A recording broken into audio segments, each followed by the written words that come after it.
আমি এখন এমন একটা গাছের সাথে আছি, সেটা হচ্ছে পেঁপে গাছ।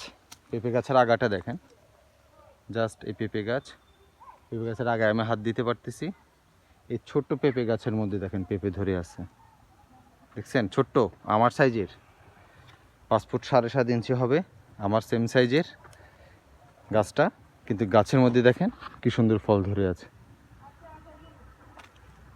ছোট ছোট গাছে ফল। ধন্যবাদ।